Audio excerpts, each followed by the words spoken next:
নমস্কাৰ শ্ৰদ্ধেয় ৰাইজ কেইটামান কথা ৰাইজৰ আগত মুকলি কৰি দিয়াৰ কাৰণে কথা কোৱাৰ কাৰণে আহিলোঁ যোৱা কিছুদিন ধৰি আমাৰ মৰমৰ জুবিনৰ ঘটনাটোৰ পাছত চাৰিপিনে বিৰাট ৰাইজ দুখত নিয়মান হৈছে আমাৰো কাৰণে আমাৰ বুকুৰ আপোন মোৰ অতি একেলগৰ ফিলচফাৰ ফ্ৰেণ্ড গাইড মানুহজনৰ ঢুকোৱাৰ পাছত আমি খুব নিয়মান অৱস্থাত আছোঁ আৰু কিছুমান কথা ক'বলৈ ওলাই আহিছোঁ কাৰণ ইমান বেছি ভুৱা কিছুমান কেম্পেইন হোৱাৰ কাৰণে আমি কথাখিনি ক'ব চেষ্টা কৰিছোঁ শ্ৰদ্ধেয় ৰাইজ মই গুৱাহাটীলৈ যোৱাৰ কথা আছিলে আজি কিন্তু ইমানেই বেছি মোলৈ মেছেজ আহিছে আহিলে মাৰিম কাটিম প্ৰায় কেইবা হাজাৰ মেছেজ আহিছে যে গুৱাহাটীলৈ গ'লে কাটিম বুলি সেই প্ৰেক্ষাপটত যাব পৰা নাই সেই সময়ত খুব মন আছিলে গৰিমাৰ ওচৰত থিয় দিয়া মোৰ পৰিয়ালৰ নিচিনা মোৰ ভগ্নী গৰিমা বা দলটোৰ লগত এই ঘটনাটোৰ পিছত থিয় দিব পৰা নাই কিন্তু কিয় পৰা নাই ৰাইজ গম পাইছে কাৰণ আমাক থ্ৰেটনিং কৰা হৈছে কিন্তু আচলতে জুবিন গাৰ্গক মৃত্যুত আমি দুখী নেকি এই কথাখিনি খুব কিছুদিন ধৰি ছ'চিয়েল মিডিয়াত কিছুমান ব্যক্তিয়ে টিআৰপিৰ আশাত মামাকে দুখী সজাই কেংগেৰু কাউট পাতি যে নিজৰ ডিগ্ৰী দিলে কিন্তু আচলতে কথাটো কি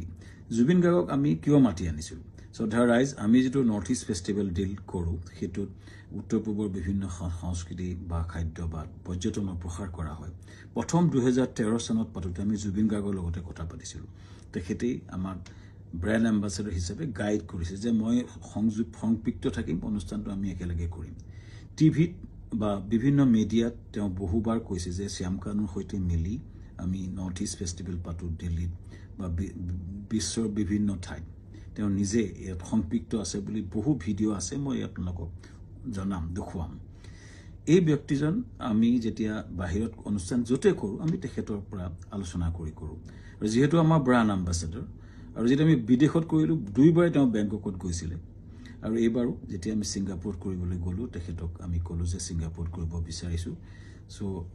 আমি ক'লোঁ এনেকৈ কৰিব আমাৰ গোটেই প্ৰগ্ৰেমটো এনেকুৱা হ'ব তেখেতক ক'লোঁ যে তুমি যাবা নেকি তেখেতে ক'লে যাম মই যাম মোৰ লগত মোৰ ভাতৃ সন্দীপনক লৈ যাম আৰু মেনেজাৰ সিদ্ধাৰ্থ যাব আৰু আমাৰ শেখৰ যাব চ' এনেকৈ ক'লে কোৱাৰ পাছত আমি পিছত আৰু এগৰাকী সংগীত শিল্পীও আহিলে চ' কোৱাৰ পিছত আমি আয়োজন কৰা প্ৰক্ৰিয়া আৰম্ভ কৰিলোঁ আৰু প্ৰথম কথা শ্ৰদ্ধেয় ৰাইজ জুবিন গাৰ্গক মতাটো পাপ নহয় উত্তৰ পূৰ্ব আটাইতকৈ ডাঙৰ অনুষ্ঠান নৰ্থ ইষ্ট ইণ্ডিয়া ফেষ্টিভেলত উত্তৰ পূৰ্ব আটাইতকৈ ডাঙৰ যিজন সংগীত শিল্পী তেখেতক নিমন্ত্ৰণ কৰাটো যিহেতু আমাৰ ব্ৰেণ্ড এম্বাছেডৰো হয় আমাৰ লগত সংপৃক্ত হয় আৰু তেখেতক মতাটো পাপ কৰা নাছিলোঁ এইটো আমাৰ দায়িত্ব আছিলে তেখেতক নিমন্ত্ৰণ কৰাটো তেখেত কিয় 17 তাৰিখে আহিলে এইটো প্ৰশ্ন হৈছে তাৰ আগতে সুস্থ দেহাৰে আহিছে বুলি বহুতে লিখিছে কিন্তু তাৰ দুদিনমান আগতে তেখেতে আমাৰ 7 ছেপ্টেম্বৰত মুম্বাইত তেওঁ খুব ধুনীয়া পাৰফৰ্মেঞ্চ কৰিছে মুম্বাইত আৰু তেখেতে 1 তাৰিখে নে 3 তাৰিখে দিল্লীত তেখেতে পূজাত এটা অনুষ্ঠান কৰাৰ কথা আছিল সম্পূৰ্ণ কনচাৰ্ট বা মিউজিকেল প্ৰগ্ৰেম কৰাৰ কথা আছিল কেইবাটাও প্ৰগ্ৰেম তেওঁ লাইন হৈছে তেখেতে প্ৰগ্ৰেম কৰি আছিলে চ' গতিকে সুস্থ দেহাৰে আমি অনাটো আমাক এটা অতি ভুল দোষাৰোপ কৰা হৈছে তৃতীয় কথাটো হৈছে তেখেতৰ 17 তাৰিখে এইকাৰণে আহিলে সেইদিনাখন ডাইৰেক্ট ফ্লাইট আহিলে কাৰণ কলিকতা হৈ আহিলে বহুত দীঘলীয়া হয় 19 তাৰিখে আমাৰ অনুষ্ঠান আৰম্ভ হয় চ' সেইকাৰণে 17 তাৰিখে গ্ৰুপ ফ্লাইটত তেওঁ আহিছিলে লগতে দলটো আহিছিলে আমি পেন পেচিফিক হোটেলত ৰাখিছিলোঁ আমাৰ য'ত অনুষ্ঠান হৈছিল তাৰ লগতে সানটেকৰ লগতে পেন পেচিফিক এখন 5-star হোটেল সকলো দলটো আমি ৰাখিছিলোঁ ভালকৈ ৰখাৰ চেষ্টা কৰিছিলোঁ আমি তেওঁলোকক কথা পাতিছিলোঁ যে তেওঁ কৈছিলে আমি অলপ জিৰণি ল'ম আৰু 19 তাৰিখে তেওঁ আৰম্ভণি অনুষ্ঠানত তেওঁ থাকিব আৰু 20 তাৰিখে তেওঁ দুটামান গান গাব ভূপেন হাজৰিকা এটা ট্ৰিবিউট দিব এইটো আলোচনা আমাৰ হৈছিলে পিছত 18 তাৰিখে দিনাখন 19 তাৰিখে আমাৰ অনুষ্ঠান আছিলে 18 তাৰিখৰ দিনাখন আমি তেখেতক খবৰ কৰি তেওঁ শুই আছিলে আমাৰ বহুত বিভিন্ন উত্তৰ পূৰ্বৰ মানুহ আছিলে তেওঁৰ লগত তেওঁ ভায়েক আছিলে আৰু তেওঁ সিদ্ধাৰ্থ আছিলে মেনেজাৰ আৰু দল আছিলে 19 তাৰিখৰ দিনা ঘটনাটো ঘটিলে যেতিয়া আমাৰ সেইদিনাখন উত্তৰ পূৰ্বৰ বিভিন্ন মন্ত্ৰী বিষয়াৰ লগত আমাৰ এখন মিটিং চলি আছিলে উদ্যমীসকলৰ লগত ছিংগাপুৰৰ মিটিং চলি আছিলে যাতে আমি ৰাতিপুৱাই গৈছিলোঁ তেতিয়াই এই জাহাজৰ ঘটনাটোৰ কথা মোক সিদ্ধাৰ্থ শৰ্মাই ফোন কৰিছিলে 3:30 বজাত আমাৰ মিটিং আৰম্ভ হৈছিলে 12:30 বজাত চ' 11:30 মানতে মই চাংগ্ৰিলা হোটেলত গৈছিলোঁ আৰু তাত 3:30 বজাত আমি গম পাইছিলোঁ যে এনেকুৱা ঘটনা এটা ঘটিছে সিদ্ধাৰ্থই ফোন কৰিছিলে ক'ত ঘটিছে কেনেকৈ ঘটিছে আমি একো গম পোৱা নাছিলোঁ লগে লগে বহুখিনি তাকে লৈ বহুত ফোন আহিছিল কিন্তু মই উত্তৰ দিব পৰা নাছিলোঁ আচলতে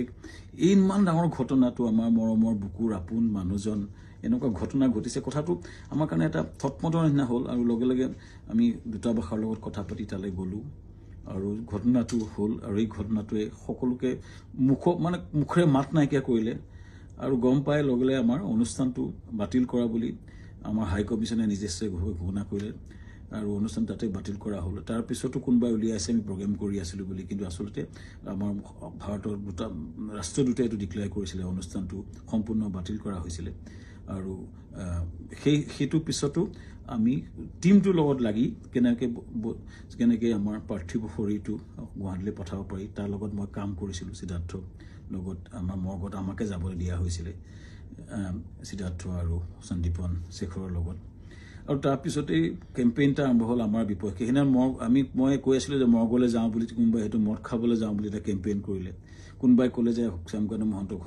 মানে ধৰি হত্যা কৰিব লাগে এনেকুৱা ধৰণৰ কেম্পেইন আৰম্ভ হ'ল আৰু এটা ভয়ানক আমাৰ বিপক্ষে এটা কেম্পেইন শ্ৰদ্ধা ৰাইজ এটাই মই ক'ব খুজিছোঁ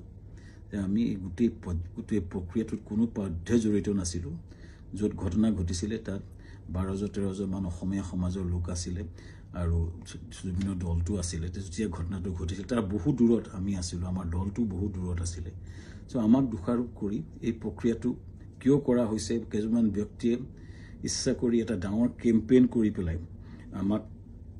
আমাক বদনাম কৰাৰ বা হত্যা কৰাৰ প্ৰক্ৰিয়া যিটো কৰিছে শ্ৰদ্ধেয় ৰাইজ তাৰ এটা ন্যায় বিচাৰিছোঁ এতিয়া SIT হৈছে আমি খুব আদৰণি জনাওঁ যি প্ৰশ্ন হয় উত্তৰ দিব বিচাৰিছোঁ কাৰণ আমাৰ ফালৰ পৰা আমি ক'বলগীয়া কথাখিনি আমি ক'ম আমি আদৰণি জনাইছোঁ সঠিক তদন্ত হওক কিন্তু এই যিটো ঘটনা ঘটিছিলে জাহাজখনত বহু দূৰত আমি আছিলোঁ আৰু আমাক